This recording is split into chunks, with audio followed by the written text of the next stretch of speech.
कसरी असंवैधानिक ढङ्गले संविधानमा व्यवस्था छ र न ल्याइयो। फागुन 23 गतेको फैसलाले नै उहाँले अल्पत्वमा पारिसकेको थियो। पहिला त उहाँले राजीनामै गर्नु पर्थ्यो, तर उहाँले कुनै नैतिकता देखाउनु भएन, राजीनामा गर्नु भएन। संविधानको धारा 100 को धारा 2 मा स्पष्ट व्यवस्था छ। टोटल अन्डर इस्टिमेट गर्नुभयो, टोटल अन्डरमाइन गर्नुभयो, तर फङ्सनै गर्न दिनु भएन। उहाँको एउटा निरङ्कुश प्रवृत्ति देखियो, छल्ने प्रवृत्ति देखियो, संविधान मिचिने प्रक्रियाको मतियार भएको देखियो। स्वीकार योग्य हुन सक्दैन। संविधानमाथि गरिएको यो एउटा गम्भीर धोका हो। अब यो न्यायपालिकाले एउटा धेरै ठुलो खतरा प्रधान न्यायाधीश स्वयंबाटै देखियो। त्यो चाहिँ मुलुकका लागि, राष्ट्रका लागि, लोकतन्त्रका लागि, संविधानका लागि त्यो एउटा दुर्भाग्यजनक हो। अब न्यायपालिकाको रक्षा गर्नु जरुरी छ। त्यो मैले नै रिट दायर गरेको थियो, अहिलेसम्म त्यसको सुनवाई समेत हुन सकेको छ। प्रधानमन्त्री रहने, फेरि पुनः प्रधानमन्त्रीमा दावी गर्ने त्यो नैतिक ग्राउन्ड उहाँले गुमाइसक्नुभयो। प्रोपागन्डा टाइपको कुरा गर्नुहुन्छ, बकिम फसेको कुरा गर्नुहुन्छ, गएर चाहिँ राम सीताको मन्दिर बनाउन खोज्नुहुन्छ, जबकि एउटा बेड बनाउनु भएन। यत्रो चाहिँ 1 वर्षदेखि उहाँले के गर्नुभयो कि अब कोरोनाको चाहिँ सेकेन्ड वेभ आउँदैछ भनेर यत्रो एक्सपर्टहरूले चेतावनी दिएको होइन? त्यो बेला एक्ट गर्नु पर्दैन? उहाँको चाहिँ के छ, आसेपासे सारा कमिसनको कारणले खोप ल्याउन दिनु भएन। कोरोनाको नयाँ भेरिएन्ट आए जस्तो कमिसनखोरहरूको, भ्रष्टाचारीहरूको पनि नयाँ भेरिएन्ट तयार भइरहन्छ मुलुकमा। पार्टी त नभएर एउटा दासहरूको झुन्ड बन्न थाल्यो। भजन मण्डली, चाटुकारहरूको, भक्तहरूको चाहिँ भिड जम्मा गरेर चुटकुला सुनाएर चाहिँ एकदम वाहवाही लुटेर चिप पपुलारिटी गरेर अनि म त धेरै पपुलर भएँ। पहिलो कुरो, एमाले पार्टीका जुन कमरेडहरू हुनुहुन्छ उहाँ चाहिँ यो ओलीको दासत्वबाट मुक्त हुनु पर्यो। एउटा खतरनाक प्रवृत्ति हो। नेपालमा एउटा नयाँ किसिमको दास प्रथा सुरु भएको छ। एउटा चाहिँ अघोषित रूपमा एउटा अधिनायकवाद उदित भइसकेको छ। उहाँलाई जब हाउसले रिजेक्ट गरिसक्यो, हाउसले उहाँलाई तिरस्कृत गरिसक्यो भनेपछि फेरि चाहिँ उहाँ दौडेर फेरि शपथ ग्रहण गर्न जानु, त्यो गम्भीर संवैधानिक बेइमानी हो, त्यो गम्भीर संवैधानिक अनैतिकता हो। एउटा अक्सिजन पनि नपाएर मान्छेको मृत्यु हुनु भनेको त्यो चाहिँ राज्यद्वारा गरिएको हत्या हो। यो चाहिँ के छ भने नरसंहार हो, राज्यद्वारा गरिएको नरसंहार हो। यस्ता व्यक्तिहरूलाई चाहिँ के छ भने मर्डर चार्जमा चाहिँ के छ भने मुद्दा चलाइन्थ्यो होला। Colossal failure of the state, it is a complete failure of the state institution. आतंककारीहरूले राज्य कब्जा गरे जस्तो भयो। योभन्दा अर्को सङ्कटकाल के हुन्छ? यत्रो चाहिँ लकडाउन छ, यत्रो चाहिँ के छ भने मान्छेहरूको हिँडडुल रोकिएको छ। अब मुलुक त कम्प्लिट फेलरको बाटोमा जान्छ, स्टेट कोल्याप्सको बाटोमा जान्छ र संविधान चाहिँ के छ भने कम्प्लिट कोल्याप्स हुन्छ।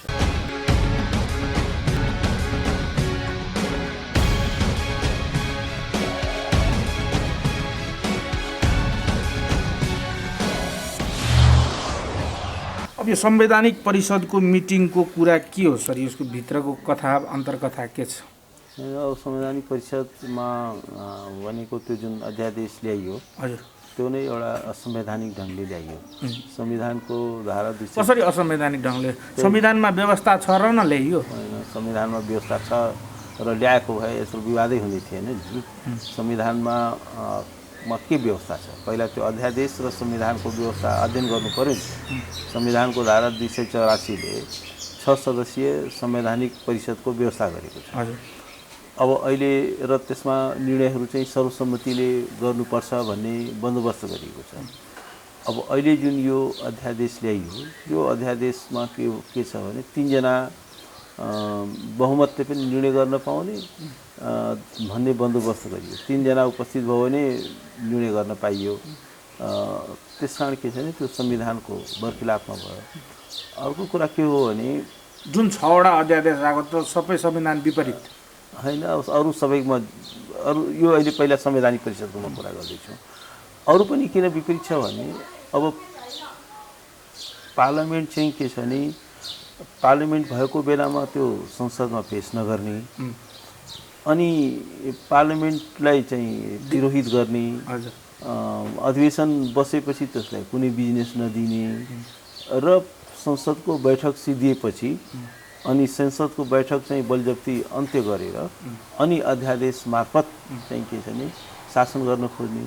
कुनै पनि एउटा डेमोक्रेटिक सोसाइटीमा रुल बाई अर्डिनेन्स हुँदैन, अध्यादेश मार्फत चाहिँ शासन गर्न पाइँदैन। जब पार्लियामेन्ट नै हो कानुन निर्मात्री संस्था, ल मेकिङ इन्स्टिट्युसन भनेको पार्लियामेन्ट हो।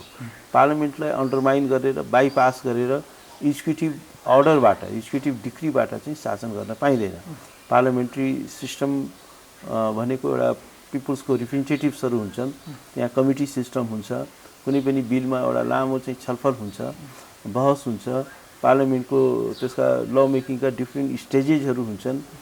तर के छ भने अब यो rule by decree rule by ordinance यो जुन गर्न खोजियो यो आफैमा एउटा चाहिँ अधिनायकवादको उदय भयो।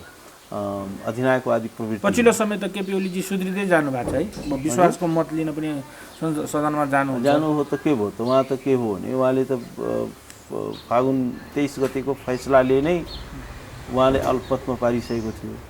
उहाँले साँच्चीकै भन्ने हो भने जब पार्लियामेन्ट चाहिँ रिस्टेट भयो, संसद चाहिँ पुनर्स्थापित भयो, त्यो पुनर्स्थापित भएपछि नै उहाँले विश्वासको मत दिनु पर्थ्यो। ढिलो गर्नु हो। पुनर्स्थापित भइसकेपछि एउटा उहाँले चाहिँ पहिला त उहाँले राजीनामै गर्नु पर्थ्यो, किनभने उहाँले चालेको कदम अदालतले चाहिँ निरस्त गरिदियो, उहाँको कदमलाई अनकन्स्टिट्युसनल भनिदियो। भनेपछि अब यो त उहाँमाथि उहाँको एउटा संवैधानिक नैतिकतामाथि उहाँले चालेको कदम नै अस्वीकृत हुनु भनेको चाहिँ त्यो एउटा चाहिँ लज्जास्पद कुरा हो कुनै पनि लोकतान्त्रिक समाजमा। तर उहाँले कुनै नैतिकता देखाउनु भएन, राजीनामा गर्नु भएन। तर अब फागुन 23 गतेको फैसलाले जब नेकपालाई दुई टुक्रामा विभाजित गरिदियो र साबिकै अवस्थामा फर्कने कुरा गर्यो, त्यो फैसलालाई प्रधानमन्त्रीजीले सहर्ष स्वीकार गर्नुभयो, गदगद हुनुभयो।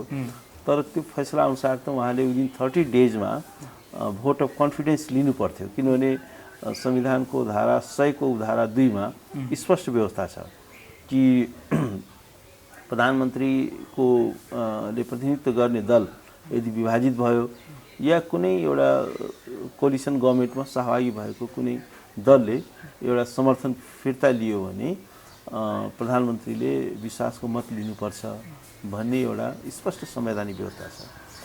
तर उहाँले चाहिँ 30 दिनभित्र विश्वासको मत लिनु भएन र उहाँले विश्वासको मत कतिखेर लिनुभयो जब अब अधिवेशन बजेट अधिवेशन आउने बेलामा अनि उहाँले चाहिँ के छ नि एउटा विशेष अधिवेशन बोलाउनु हो।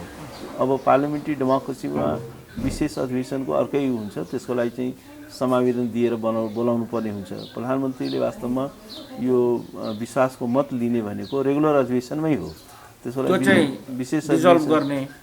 विशेष अधिवेशन बोलाउने त्यो कुरा पनि अमिल्दो कुरा हो। अब त्यसपछि उहाँले पार्लियामेन्टको विशेष अधिवेशन बोलाउनु हो, गएको पार्लियामेन्टमा कुनै त्यसलाई बिजनेसै दिनु भएन, त्यसलाई टोटल अन्डर इस्टिमेट गर्नुभयो, टोटल अन्डरमाइन गर्नुभयो, त्यसलाई फङ्सनै गर्न दिनु भएन। अनि त्यसपछि चाहिँ के हो भने अध्यादेश ल्याउनु हो, 7-7वटा अध्यादेश ल्याउनु भयो भन्दाखेरि यो उहाँको एउटा निरङ्कुश प्रवृत्ति देखियो। उहाँले चाहिँ संसदलाई छन्ने प्रवृत्ति देखियो, संसदलाई अन्डर इस्टिमेट गर्ने, अन्डरमाइन गर्ने उहाँको चाहिँ त्यो एउटा अधिनायकवादी र निरङ्कुश प्रवृत्ति देखियो। र झन् त्यसमा पनि संवैधानिक परिषद सम्बन्धी जुन अध्यादेश छ त्यो गम्भीर रूपमा आपत्तिजनक छ।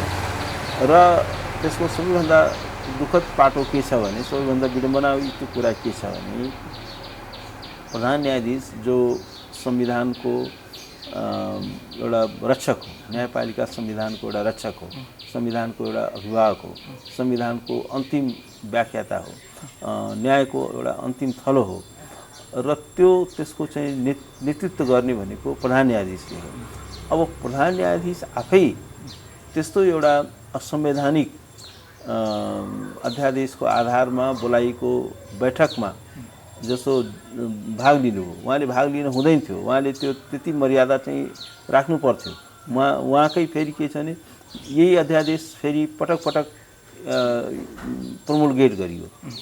बैठकमा जानु नै प्रधान न्यायाधीशले कानुन मिचेको ठहरियो होइन, एकदम संविधान विपरीत कार्यमा उहाँ सहभागी भएको देखियो। उहाँ चाहिँ यो कार्यपालिकाको मतियार भएको देखियो, संविधान मिचिने प्रक्रियाको मतियार भएको देखियो। कुनै पनि लोकतान्त्रिक समाजमा यो गम्भीर रूपमा आपत्तिजनक छ। कुनै पनि लोकतान्त्रिक समाजमा यस्तो कुरा स्वीकार्योग्य हुन सक्दैन। प्रधान न्यायाधीश भनेको पहिलो कुरो त कोर्ट एउटा इन्डिपेन्डेन्ट इन्स्टिट्युसन हो। यसले चाहिँ राज्यका अरू निकायहरूले संविधान मिचेको बेलामा, कानुन मिचेको बेलामा न्यायपालिकाले त्यसलाई करेक्सन गर्छ, त्यसलाई निरस्त गर्छ। केपी ओलीजीलाई थाहा थियो कि भोलि मैले विश्वासको मत पाउँदिनँ, त्यसैले त्यो अग्रिम उहाँले चाहिँ यो सबै काम गर्नु एक्ज्याक्टली त्यसमा पनि प्रधान न्यायाधीश गएर सहभागी हुनुहुन्छ उहाँले भन्नुपर्थ्यो तपाईँको यो आज बैठक यो जुन अध्यादेश ल्याउनु हो त्यो पनि दुराशयुक्त छ त्यो पनि अनकन्स्टिट्युसनल छ त्यसमा पनि अब भोलि विश्वासको मतले नै आज तपाईँले संवैधानिक परिषदमा हतार हतार बोलाएर सारा नियुक्तिहरू गराउने यो पनि तपाईँको ठिक होइन यो कदम त्यस कारण म भाग लिँदैन भनेर उहाँले क्लियरली भन्नु पर्थ्यो तर उहाँ गएर चाहिँ त्यो बैठकमा भाग लिनुभयो र योभन्दा अगाडि पनि जुन मङ्सिर 30 गते जुन अध्यादेश आयो सेम अध्यादेश यो सेम अध्यादेश पटक पटक रिप्रमोट गरियो इन्डियन सुप्रिम कोर्टले एउटा आरसी बधवाको केसमा बोलेको छ एउटै अध्यादेशलाई संसदलाई चाहिँ छल्ने अनि एउटै अध्यादेशलाई पटक पटक जारी गर्नु यो चाहिँ संविधानमाथि गरिएको यो एउटा गम्भीर धोका हो भनेर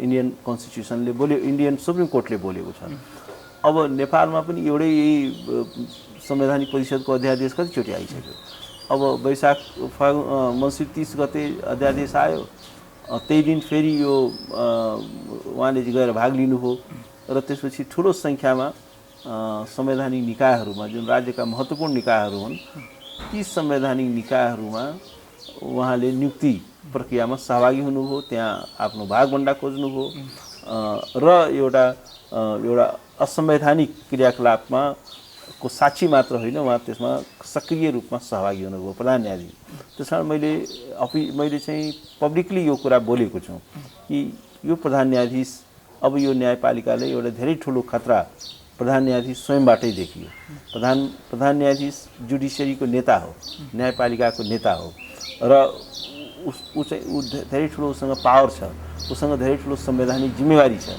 र प्रधान न्यायाधीशले नै यस्तो असंवैधानिक क्रियाकलापमा सहभागी भयो भने र प्रधान न्यायाधीशले न्यायपालिकालाई कार्यपालिकाको एउटा स्याडो इन्स्टिट्युसनको रूपमा एउटा चाहिँ अधीनस्थ निकायको रूपमा रूपान्तरित गर्यो भने त्यो चाहिँ मुलुकका लागि राष्ट्रका लागि लोकतन्त्रका लागि संविधानका लागि त्यो एउटा दुर्भाग्यजनक हो त्यसकारण मैले बोलेको छु म फेरि त्यो कुरा दोहोऱ्याउँछु कि यस्तो प्रधान न्यायाधीशबाट अब न्यायपालिकाको रक्षा गर्नु जरुरी छ किनभने यस्तो प्रधान न्यायाधीश रहन्जेल अब नेपालमा संवैधानिक लोकतन्त्रको भविष्य सुनिश्चित हुन सक्दैन विधिको शासन सुनिश्चित हुन सक्दैन संवैधानिक परिषदमा त बहुमतको कदर हुन्छ अब 3 जनाले निर्णय गरेपछि त भइगयो नि त हैन त 3 जना भन्ने हैन नि त 3 जना बहुमत भन्ने कुरा हुँदैन संविधानले के भनेको छ संविधानले 6 सदस्यीय आयोग परिषदको परिकल्पना गर्यो त्यसमा चाहिँ अब 1 जनाको त निर्वाचनै छैन सभामुख नभएपछि 5 जना त हुनु पर्थ्यो नि यो चाहिँ मिटिङमा अपोजिसन लिडर सहभागी नहुने सभामुख सहभागी नहुने अनि प्रधान न्यायाधीश चाहिँ गएर सहभागी हुने यो नै एउटा गम्भीर विडम्बनाको कुरा छ र यो चाहिँ यसले चाहिँ के गरेको छ भने न्यायपालिकाको पनि शिर निहिराउने काम प्रधान न्यायाधीशले स्वयं गर्नुभएको छ र उहाँ एउटा चाहिँ अधिनायकवादको उदयको एउटा मतियार हुनुभएको छ संविधान मिच्ने प्रक्रियामा उहाँ चाहिँ एउटा कोलाबोरेटर हुनुभएको छ त्यसकारण उहाँमाथि चाहिँ महाभियोग लगाइनुपर्छ भनेर मैले बोलेको छु र यो कुरा फेरि पनि म दोहोऱ्याउन चाहन्छु कि यस्तो प्रधान न्यायाधीश रहँदाखेरि नेपालमा संवैधानिक लोकतन्त्रको भविष्य सुनिश्चित हुन सक्दैन विधिको शासन नेपालमा महाभियोग लाउने सदनले हो सदनको हालत ठिक छैन ठिकै छ तर मैले एउटा आफ्नो त्यो अडान राखेँ मैले चाहिँ के छ भने मेम्बर अफ पार्लियामेन्टलाई चाहिँ के छ भने म अपिल पनि गर्न चाहन्छु कि यो चाहिँ सेपरेसन अफ पावरमा आधारित यो संविधान हो जहाँ चाहिँ के छ भने न्यायपालिका चाहिँ डिस्टिङ्क्ट इन्स्टिट्युसन हो यसले चाहिँ के छ भने अनकन्स्टिट्युसनल स्टेटका कुनै पनि अनकन्स्टिट्युसनल क्रियाकलापलाई यसले क्वास गर्छ बदर गर्छ निरस्त गर्छ तर त्यो प्रक्रियामा आफै चाहिँ सहभागी हुनु भनेको यो गम्भीर विडम्बना हो र अब न्यायपालिकामा अब सेटिङको कुराहरू यही हो कार्यपालिकासँगको यो सेटिङमा यस किसिमको भयो र त्यति मात्र नभएर यो न्याय परिषद संवैधानिक परिषद सम्बन्धी जुन मुद्दा हो रिट हो त्यो मैले नै रिट दायर गरेको थियो अहिलेसम्म त्यसको सुनवाई समेत हुन सकेको छैन मङ्सिर 30 गते अध्यादेश आयो पुस 1 गते नै रिट तयार भएको छ र आज यत्रो दिन भइसक्यो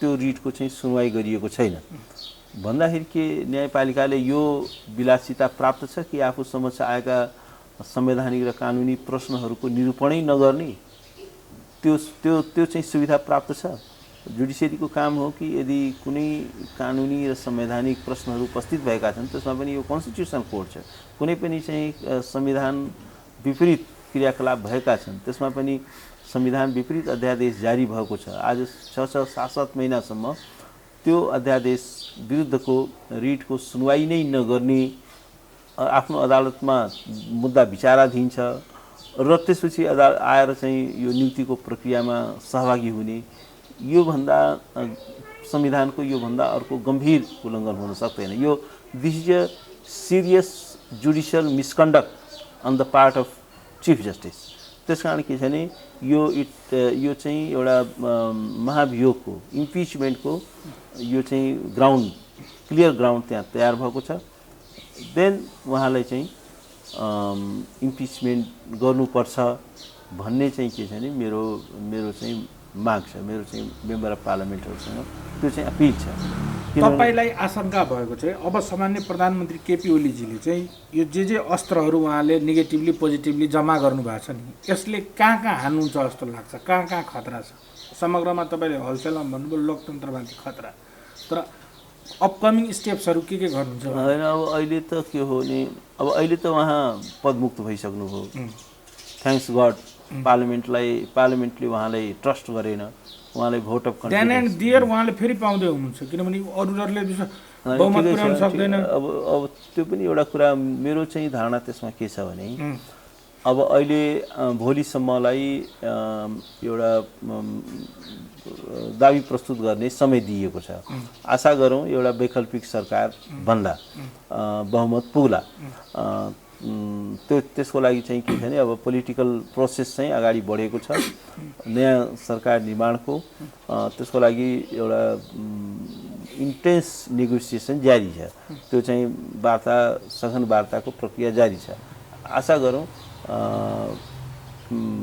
अल्टरनेटिभ गभर्मेन्ट फर्मेसन होला वैकल्पिक सरकार बन्ला अब सरकारै बनेन भने चाहिँ एउटा के हुन्छ भने त्यसपछि संविधानको धारा 73 बमोजिम अब बिङ अ लार्जेस्ट पार्टी त्यो उहाँले यो एमाले त्यसको चाहिँ बेनिफिट पाउँछ किनभने अब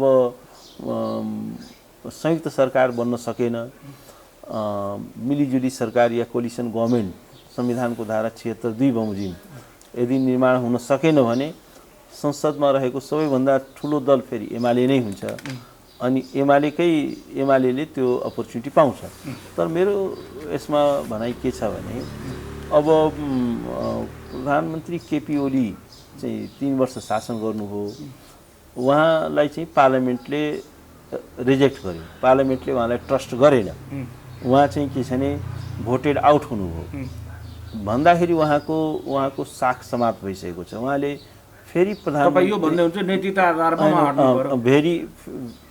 उहाँले चाहिँ के छ भने त्यो प्रधानमन्त्री रहने फेरि पुनः प्रधानमन्त्रीमा दाबी गर्ने त्यो नैतिक ग्राउन्ड उहाँले घुमाइसक्नुभयो त्यसमा पनि उहाँले यो संसदलाई विघटित गर्नुभएको थियो अब संसदलाई विघटित गरेको कारणले पनि फेरि त्यही संसदको नेता भएर उहाँ चाहिँ फेरि प्रधानमन्त्री हुने कुरा त्यो एउटा संवैधानिक नैतिकताले चाहिँ दिँदैन र अब यसमा के हो भने ठिक छ यसमा के गर्न सक्छ भने एमालेले आफ्नो नेतृत्व परिवर्तन गर्न सक्छ एमालेमा केपी ओली मात्र त छैन अध्यक्ष वा हुन्छ संसद दलको नेता वा हुन्छ नेता फेर्न सक्छ नि त नेता चाहिँ के हो भने त्यो कुनै जन्मजात नेता र आजीवन नेता भइरहन पाउनुपर्छ भन्ने छैन नि त हुनुपर्छ भन्ने पनि छैन नि त्यो कुरा त एमालेले पनि त आफ्नो फेस चेन्ज गर्न सक्नु पर्यो नि त यत्रो चाहिँ के छ भने उहाँले यत्रो अनकन्स्टिट्युसन काम गर्नुभयो उहाँको प्रति संसदको विश्वास रहेन उहाँले जनमत गुमाइसक्नुभयो अब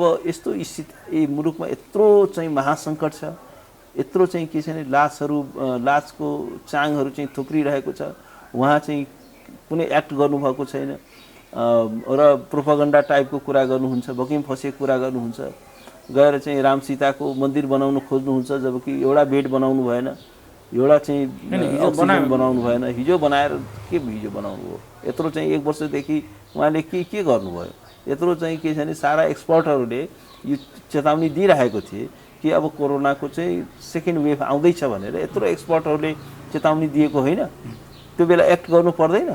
त्यो बेला मेडिकल सामग्रीहरू, इक्विपमेन्ट्सहरू आइसोलेसन सेन्टरहरू बनाउँदै हुनुहुन्छ। हजुर, आइसोलेसन सेन्टरहरू, अब आइसोलेसन सेन्टरहरू त्यो चाहिँ के छ भने जब आगो लाग्यो अनि चाहिँ कुवा खनेर हुन्छ, त्यसको लागि त एउटा प्रिफरेन्स चाहिन्छ नि। यो त कुनै अचानक आएको पनि होइन। यो त के छ भने यत्रो एक्सपर्टहरूले कन्टिन्युअसली उनीहरूले चाहिँ चेतावनी दिइरहेको थिए। WHO ले चाहिँ वार्निङ्सहरू जारी गरिरहेको थियो। नेपाल चाहिँ इट्स इन हाई रिस्क भनेर भनिरहेको थियो। उहाँले चाहिँ के छ भने खोप मगाउने कुरामा सारा चाहिँ के छ भने उहाँको द्वारा पालित पोषित र उहाँको चाहिँ के छ भने आसेपासे सारा कमिसनको कारणले खोप ल्याउन दिनु भएन। अब उहाँलाई चाहिँ के छ भने आफै कमिसन प्राप्त भएन, किनभने त्यो आखिर कमिसनको जालो त तलदेखि माथिसम्म छ। कमिसनको चाहिँ स्रोत त उहाँ नै हो। उहाँबाटै चाहिँ के छ भने सारा भ्रष्टाचारको नदीहरू सञ्चालित हुन्छन्। सबै खोला नालाहरू उहाँबाटै निस्किन्छ, कमिसनका, भ्रष्टाचारका। त्यसको अल्टिमेट स्रोत त उहाँ नै हो।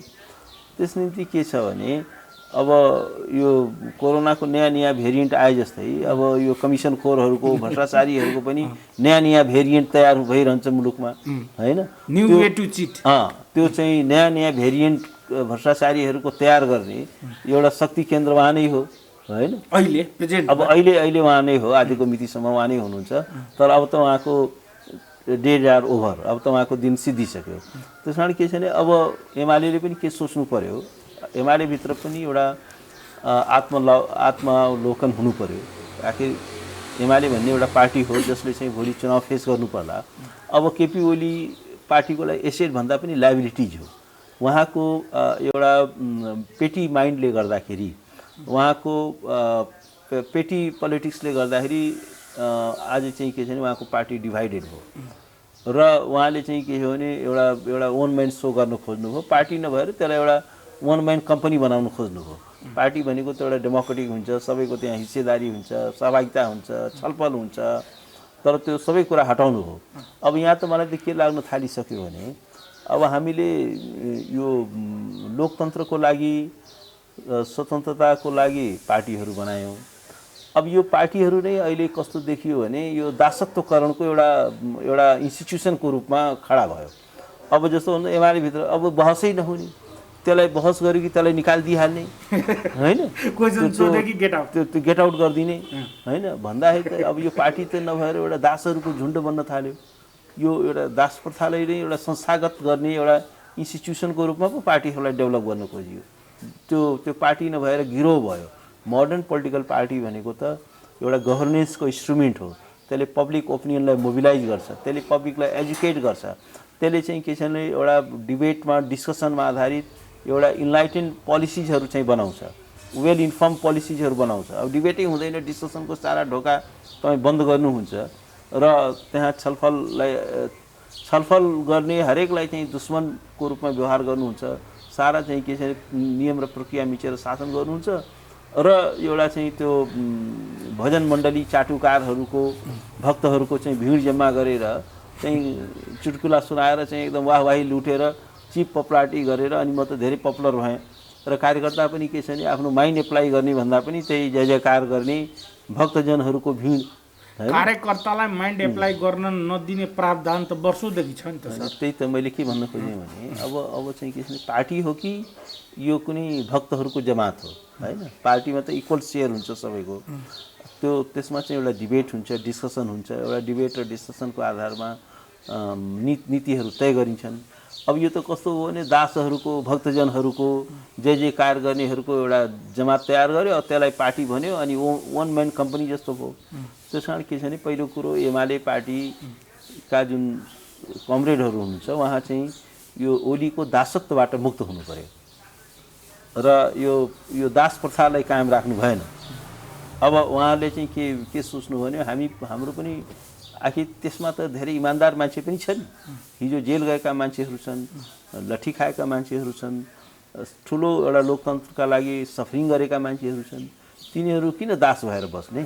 उनीहरूले त के हो भने आफ्नो नेतृत्व चेन्ज गर्न सक्नु पर्यो नि। संसारमा जहाँ पनि हुन्छ, जब लिडर एउटा अनपपुलर हुन थाल्छ, उसले केही अनपपुलर काम गर्यो, त्यसले चाहिँ के छ भने पार्टीको आउने चुनावमा ड्यामेजिङ हुनसक्छ, कस्टली हुनसक्छ भन्ने लाग्यो भने संसारमा जहाँ पनि लिडरसिप चेन्ज गराइन्छ। अब उहाँले पार्लियामेन्ट डिजल्भ गरेपछि अब उहाँका पार्टीको अब हनुमानहरूमा पनि त आखिर बहस हुनु पर्थ्यो नि, होइन, छलफल हुनु पर्थ्यो नि यसको। अब त्यहाँ पनि त 101 कानुन जान्ने मान्छे पनि छन् नि, होइन, कानुन जान्ने मान्छेहरू छन्। उनीहरू सबै चाहिँ के छ भने चुप लागेर बसे। त्यो दासत्वको कारणले गर्दाखेरि आफ्नो ओपिनियन एप्लाई गर्न सकेन र एउटा पार्टीले जे गरे पनि स्वीकार गर्ने, यो जुन एउटा खतरनाक प्रवृत्ति हो। त्यस कारण म के भनिरहेको छु भने यो पार्टी सिस्टमको नाममा नेपालमा एउटा नयाँ किसिमको दास प्रथा सुरु भएको छ। जबसम्म यो दास प्रथालाई हामी पार्टीभित्रको दास प्रथालाई अन्त्य गर्दैनौँ, पार्टीभित्रको दासत्वकरणलाई चाहिँ हामी रोक्न सक्दैनौँ, तबसम्म नेपालमा लोकतन्त्र फस्टाउन सक्दैन, लोकतन्त्रको भविष्य छैन। किनभने पार्टीहरू भनेको एउटा मेजर इन्स्ट्रुमेन्ट हुन् डेमोक्रेटाइजेसनको, लोकतान्त्रिकरणको एउटा मेजर इन्स्टिट्युसन भनेको पोलिटिकल पार्टीहरू हुन्। त्यो पोलिटिकल पार्टीहरूमा नै भित्रै इन्टरनल डेमोक्रेसी भएन भने अरू बाहिर चाहिँ के छ भने डेमोक्रेसीको कुरा गर्ने, अनि चाहिँ के छ भने त्यो एउटा फ्युडल लर्डहरूको पार्टी हुने हो भने कहाँ पो लोकतन्त्र, होइन।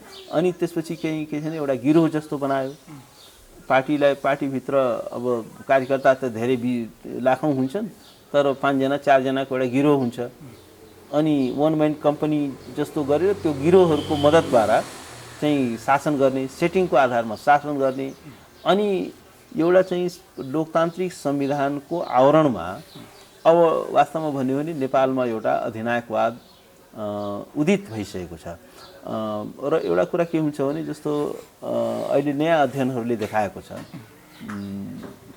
के देखाएको छ भने ल्याटिन अमेरिकाको, अफ्रिकाको, इभन युरोपकै धेरै देशहरूमा लोकतन्त्र कसरी मर्दैछ भनेर त्यसको बारेमा किताबहरू आएको छ, जसमा के भन्छ भने ती देशहरूमा अब संविधानमा कुनै फर्मल एमेन्डमेन्ट भएको देखिँदैन। आजदेखि कु भयो भनेर राजा महेन्द्रले गरे जस्तो कु पनि भएको छैन। आजदेखि मिलिट्रीले टेक ओभर गर्यो त्यो पनि भएको छैन। संविधान जिउका तिउँ छ। भन्नका लागि सबै राज्यका सबै इन्स्टिट्युसनहरू जिउका तिउँ छन्। तर एउटा चाहिँ अघोषित रूपमा एउटा अधिनायकवाद चाहिँ उदित भइसकेको छ। त्यस्तो धेरै देशहरूको फेनोमेना त्यस्तो छ। नेपालमा पनि के देखियो भने अब संविधान जिउका तिउँ छ, जस्ताको तस्तै छ। त्यसमा चाहिँ कुनै कमा फुल स्टप केही पनि परिवर्तन भएको छैन। तर ती सबै इन्स्टिट्युसन्सहरू अब डिफङ्क्ट भइसकेका छन्। ती सबै इन्स्टिट्युसन्सहरू प्यारालाइज भइसकेका छन्। ती इन्स्टिट्युसन्सहरूले फङ्सन गर्न सकिरहेको अवस्था छैन। र त्यसकारण के हो भने एउटा धेरै ठुलो अब मुलुकमा एउटा चाहिँ अधिनायकवाद चाहिँ सुरु भइसक्यो। त्यस कारण यो कन्टेक्स्टमा म के भन्छु भने एमाले भित्रका जो सेन्सिबल मान्छेहरू छन्, जो हिजो लोकतन्त्रको लागि लडेका मान्छेहरू छन्, भिडेका मान्छेहरू छन्, दुःख पाएका मान्छेहरू छन्, जेल बसेका मान्छेहरू छन्, तिनीहरूले चाहिँ अब हिजो पञ्चायतको दासत्वको विरुद्ध चाहिँ लड्ने, अब आज चाहिँ केपी ओलीको दासत्वमा चाहिँ जय जयकार गर्ने, त्यो चाहिँ गर्नु हुँदैन, डिफाई गर्नुपर्छ। र अब दिस इज हाई टाइम। यो चाहिँ के छ भने केपी ओलीलाई नै एमालेको नेता बनाइराख्नु, संसदीय दलको नेता बनाइराख्नु चाहिँ के छ भने यो चाहिँ कस्टली हुन्छ र अर्को चुनावमा पनि चाहिँ के छ भने उहाँलाई ड्यामेजिङ हुनसक्छ। पार्टी त यही कारणले ब्रेक हुन्छ। अहिले जस्तो भनौँ न माओवादी एमाले आफ्नो लिडरसिप चेन्ज गर्ने बित्तिकै त पार्टी पनि युनिटी होला नि त, होइन होइन, पार्टी पनि त युनिटी होला नि त, पार्टीको युनिटी पनि जोगिन सक्छ। तर अब त्यो चाहिँ अब उहाँहरू गर्न तयार हुनुहुन्न। तर एउटा कुरा के छ भने म त्यही भन्छु, तैपनि अब हामीले त बोल्नै पर्यो, जुन सत्य कुरा हो त्यो बोल्नै पर्यो। त्यो के हो भने अब प्रधानमन्त्री केपी ओलीले अब लार्जेस्ट पार्टीको नाताले उहाँ नै फेरि सरकारमा हुने त्यो क्वालिफिकेसन उहाँले गुमाइसक्नुभयो। उहाँलाई जब हाउसले रिजेक्ट गरिसक्यो, हाउसले उहाँलाई तिरस्कृत गरिसक्यो भनेपछि फेरि चाहिँ उहाँ दौडेर फेरि शपथ ग्रहण गर्न जानु चाहिँ के छ भने त्यो गम्भीर संवैधानिक बेइमानी हो, त्यो गम्भीर संवैधानिक अनैतिकता हो। 31 गतेसम्म बहुमत पुर्याउन सकेन भने अरूले के को अनैतिकता हुन्छ? कानुनमै त्यही छ नि। होइन, यस्तो हुन्छ क्या, संविधान भनेको शब्द र अक्षर होइन। त्यो संविधान भनेको एउटा त्यसको लिटरल इन्टरप्रिटेसन मात्र हुँदैन। त्यसो भए एउटा ट्रेन एक्सिडेन्ट हुँदाखेरि किन रेल मन्त्रीले राजीनामा दिन्छ? एउटा हवाईजहाज एक्सिडेन्ट हुँदाखेरि किन सिभिल एभिएसन मिनिस्टरले राजीनामा दिन्छ? त्यो सिभिल एभिएसन मिनिस्टरले त कुनै पाइलटको काम त गरिरहेको थिएन, तर किन त्यसको नैतिक जिम्मेवारी लिन्छ? होइन, त्यस कारण के छ भने लोकतन्त्र भनेको त्यो हो। अहिले भन्नुहोस् न, अरू टाढा जानै पर्दैन, यत्रा चाहिँ के छ भने लासहरूको चाङका चाङ लासहरू छन्, कुनै पनि हस्पिटलमा बेड छैन, अक्सिजन छैन। सामान्य हेर्नुहोस्, एउटा चाहिँ के छ भने एउटा अक्सिजन पनि नपाएर मान्छेको मृत्यु हुनु भनेको त्यो चाहिँ राज्यद्वारा गरिएको हत्या हो। त्यो that is a basic facility. त्यो त यत्रो मेडिकल साइन्स यत्रो एडभान्स भएको छ, यत्रो विकसित छ मेडिकल साइन्स। जब चाहिँ के छ भने हार्टको ट्रान्सप्लान्टेसन हुनसक्छ, माइन्ड ब्रेनको ट्रान्सप्लान्टेसन हुनसक्छ, किडनीको ट्रान्सप्लान्टेसन हुनसक्छ, मान्छेको अर्गनहरू फेरिन सक्छ। यत्रो एडभान्स चाहिँ के छ भने मेडिकल टेक्नोलोजीहरू आइसकेको यो समयमा एउटा अक्सिजन, एउटा 1000 रुपियाँको, 500 रुपियाँको, 1500 रुपियाँको एउटा अक्सिजन पनि नपाएर, जबकि मान्छे चाहिँ के छ भने त्यसको लागि इभन प्राइस पनि तिर्न तयार छ, नपाएर यो मानिस चाहिँ मर्नु भनेको यो चाहिँ के छ भने it is a mass murdering on the part of the state. यो चाहिँ के छ भने नरसंहार हो, राज्यद्वारा गरिएको नरसंहार हो। र इतिहासले यसको हिसाब किताब गर्नेछ। इतिहासले यसलाई सबैभन्दा एउटा कालो खण्डको रूपमा, काल रात्रिको रूपमा यसलाई सम्झिनेछ। र यसका पात्रहरूलाई चाहिँ के छ भने वास्तवमा भन्यो भने, साँच्चीको भन्यो भने यो एउटा अक्सिजन पनि प्रोभाइड नगरेर जुन मानिसहरूको डेथ भएको छ, त्यो चाहिँ के छ भने वास्तवमा भन्यो भने कुनै पनि एउटा सभ्य र लोकतान्त्रिक समाजमा यस्ता व्यक्तिहरूलाई चाहिँ के छ भने मर्डर चार्जमा चाहिँ के छ भने मुद्दा चलाइन्थ्यो होला। यो it's a colossal failure of the state. It is a complete failure of the state institution. र यसका लागि चाहिँ यिनीहरू जिम्मेवार छन्। र तैपनि उहाँहरूमा चाहिँ के छ भने कुनै लज्जाबोध छैन। तैपनि यस्तो स्थितिमा पनि अब भक्तजनहरू जय जयकार नै गर्न तयार छन्, होइन? अब आफ्नै नेता मरिरहेको छ, उनीहरूको विचारा दुःखद कुरा छ। एउटा इम्पोर्टेन्ट नेता आज सुने, मलाई दुःख लाग्यो। उहाँ चाहिँ एकदमै शालीन व्यक्तित्व, होइन, आफ्नै एकदमै शालीन नेता हुनुहुन्थ्यो उहाँ, मैले भेटेको छु उहाँलाई। अब निधन भयो, तर के छ भने यिनीहरूलाई कुनै त्यो आफ्नो कार्यकर्ता मरोस् या जनता मरोस् केही छैन।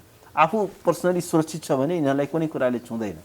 आफूलाई कमिसन पाइरहेछ, घुस आइरहेछ, कात्रोमा पनि कमिसन खोज्ने।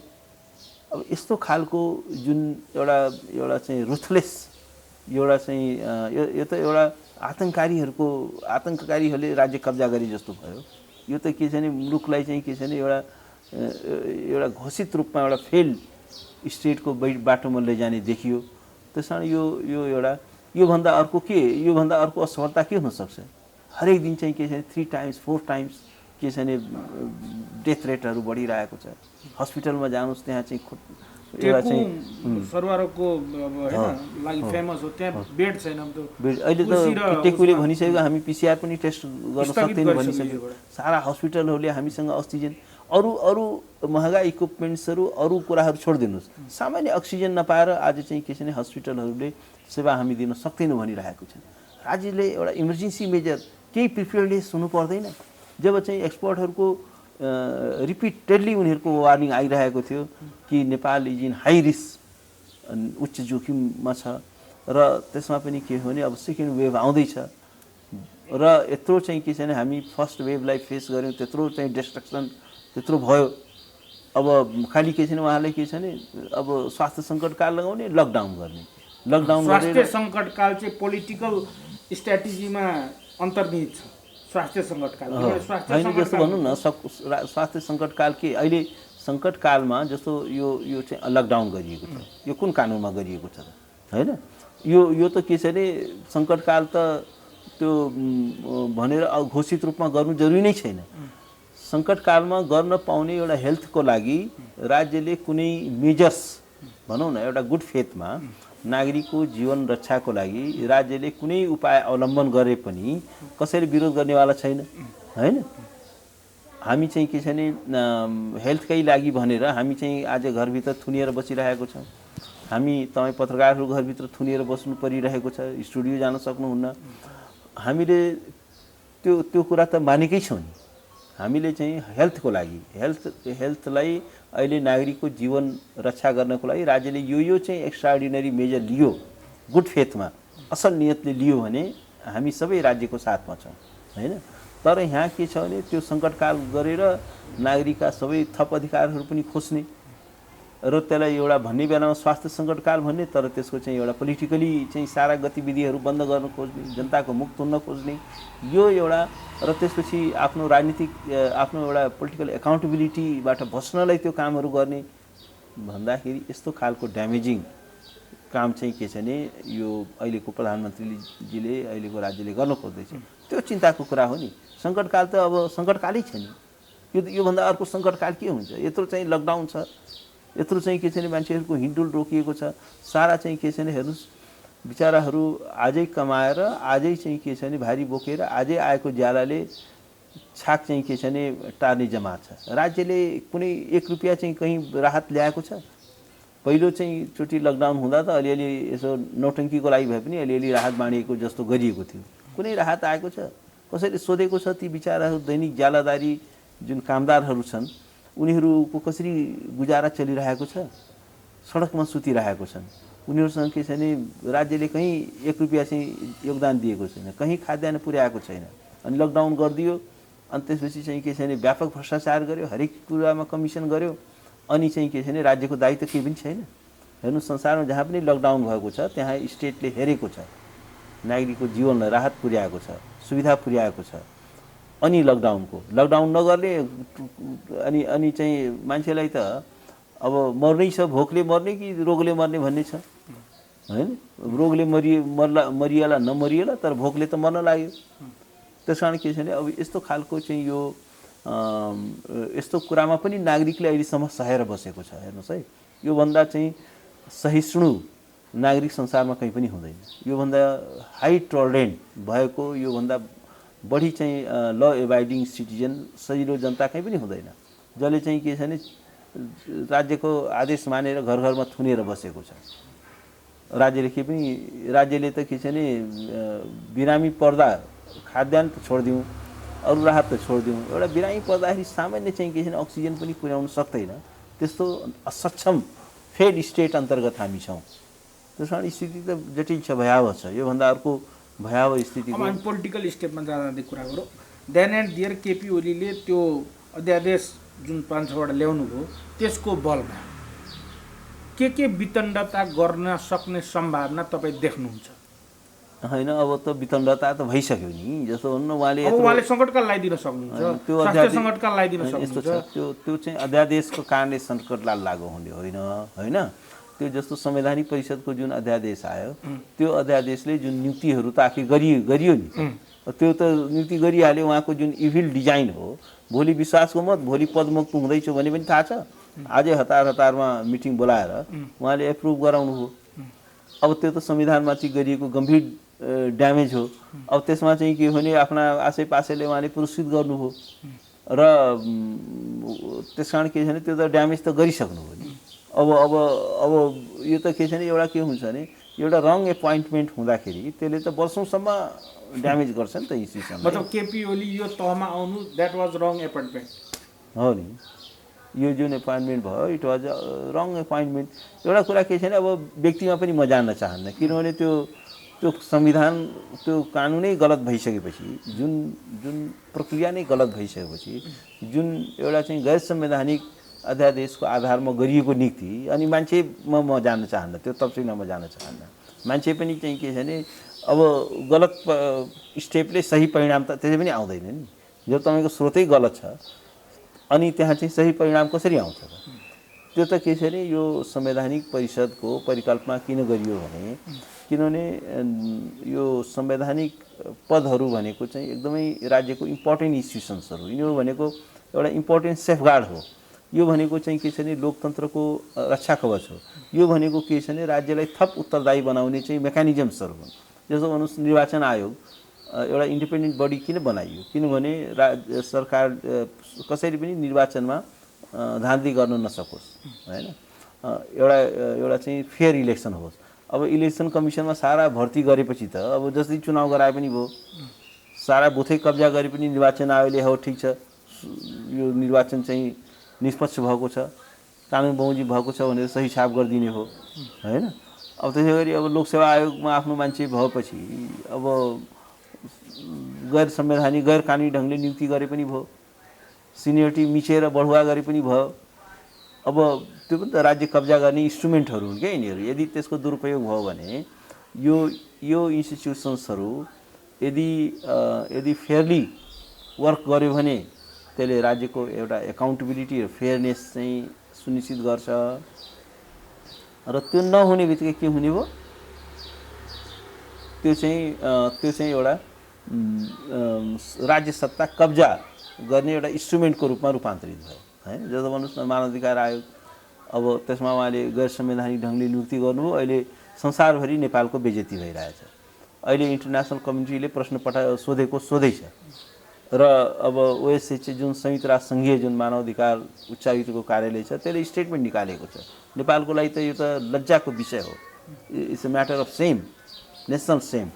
अब उनीहरूले भनेका छन् यो नियुक्ति चाहिँ खारिज गर, यो चाहिँ यस्तो गैर संवैधानिक ढङ्गले कानुन मिचेर गरिएको नियुक्तिलाई खारिज गर, करेक्सन गर भनेर बोलिसक्यो भने त नेपालको त इन्टरनेसनल बेइज्जती भइसक्यो नि। नेपाल चाहिँ एउटा कानुन मिच्ने मानवाधिकार आयोगमै तपाईँ संविधान मिचेर नियुक्ति गर्नुहुन्छ, लोकसेवा आयोगमै तपाईँ संविधान मिचेर नियुक्ति गर्नुहुन्छ, हतियार दुरुपयोग अनुसन्धान आयोगमै तपाईँ संविधान मिचेर नियुक्ति गर्नुहुन्छ भने अब यो त राज्य आतङ्कवाद भएन?